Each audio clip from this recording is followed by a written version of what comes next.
Lavina, UK, कोई भी?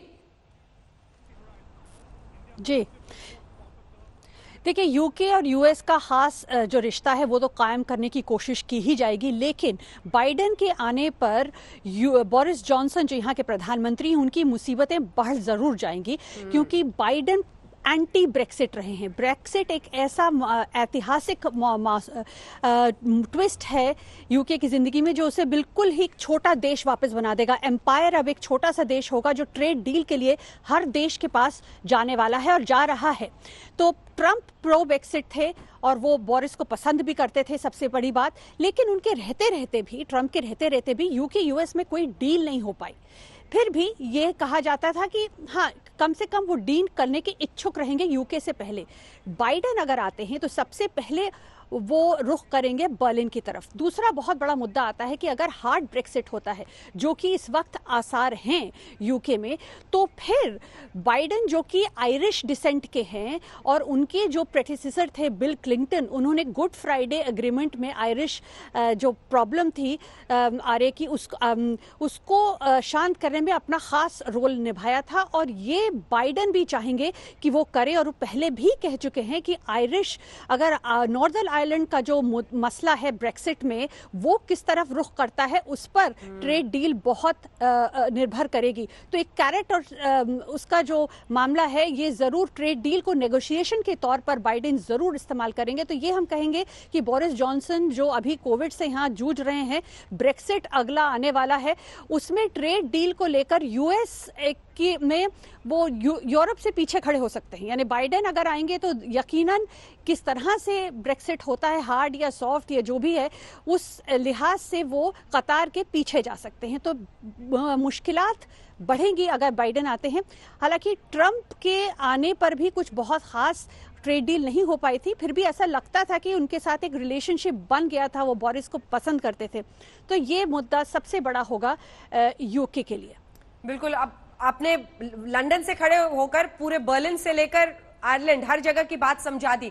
कुल मिलाकर देखिए, बोरिस जॉनसन जो इस वक्त वहां पर हैं, उनके लिए ट्रंप से एक रिश्ता बनता हुआ दिख रहा था। बहुत कुछ ट्रेड के नजरिए से नहीं हुआ था, लेकिन इसीलिए हमने आपको बताया जर्मनी ये चाहता है एक मुल्क के तौर पर कि बाइडेन आए। उनके लिए ब्रेक्सिट वो पेच है जिस पर इन यूरोपीय देशों का सभी का स्टैंड होगा। अब आपको सीधे लिए चलते हैं मोना आलम के पास।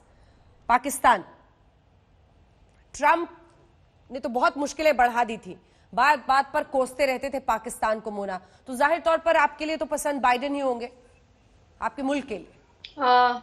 अंजना, एक्चुअली देखिए, मुझे तो लगता है कि Biden he is almost there.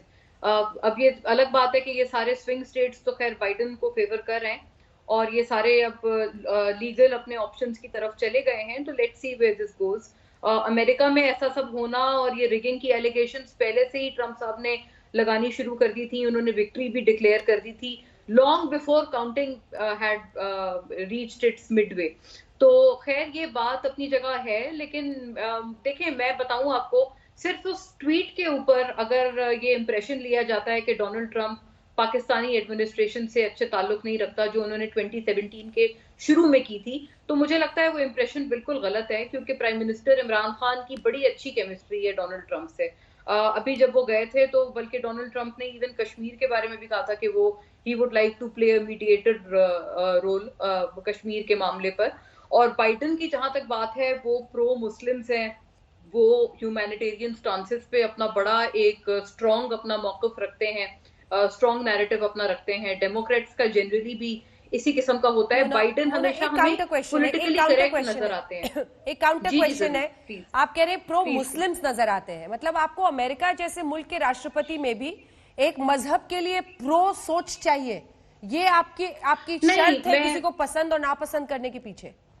No Anjana जी, मेरा कहने का मकसद ये था, क्योंकि आपको पता है कि ये जो रेसिज्म पे वहां पर जो दंगे हुए हैं अमेरिका में, और जो सुप्रीमिसिस्ट हैं, वाइट सुप्रीमिसिस्ट हैं, फिर उसके साथ उनका ब्लैक्स का जो झगड़ा एक चल रहा था पिछले दिनों, फिर साथ साथ मुस्लिम्स, मैं इसलिए कह रही हूँ क्योंकि उन्होंने बहुत दफा शिकायत की है कि वो मार्जिनलाइज हुए हुए हैं, वो उनके कम्युनिटी में उस तरह का उतना रोल नहीं है। मैं सिर्फ ये बात कर रही हूँ इस सेंस में उनके लिए, इन देयर पर्सपेक्टिव, कि वो क्योंकि ये शिकायतें करते आए हैं और यहाँ पर ये कुछ अग्रीव्ड पार्टीज हैं जो हमें नजर आती हैं, तो उनको क्योंकि दिलासा दे रहे हैं जो बाइडन, तो इसलिए मुझे लग रहा है कि शायद वो ज्यादा एक उन्होंने पॉपुलर वोट हासिल किया है।